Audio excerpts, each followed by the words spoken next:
పోనీ ఈ జిల్లాలోనే ఉమ్మడి తూర్పుగోదావరి జిల్లాకు వచ్చి పోయిన సీజన్లో ధాన్యం ఎంత కొన్నారో కనుక్కోండి,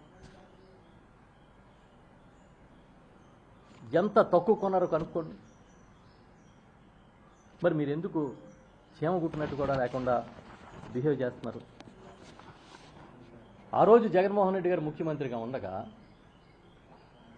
ఆయన ఏరియల్ సర్వే చేస్తే చంద్రబాబు నాయుడు గారు పదే పదే ఎద్దేవా చేసేవారు.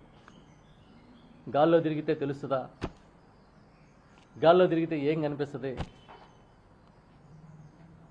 మరి గాల్లో తిరిగే జగన్ గారికి కనపడింది, గాల్లో ఇప్పుడు చంద్రబాబు నాయుడు తిరిగితే ఆయన కనపడిందా? గాల్లో తిరిగిన డ్రోన్లు చూపిస్తుంటే ఈయన కనపడిందా నష్టం? నేనేమంటానంటే, ఎవడో కొత్తగా రాజకీయాల్లోకి వచ్చిన వాళ్ళు, పరిపాలన మీద అవగాహన లేనోళ్ళు, ఐఏఎస్ అధికారులు వాళ్ళ పనితీరు మీద అవగాహన లేనోళ్ళు మాట్లాడితే బాగుంటుంది. అసలు ప్రధానమంత్రి ఆఫీస్ నుంచే సలహాలు కోరతారు, అమెరికాకే మనకు చేసింది చేతకాలేదని చెప్పే చంద్రబాబు నాయుడు గారు ఈ రకమైన పరిపాలన చేస్తే ఏం చెప్తారు? ఏదో కూటమి తోసేయడం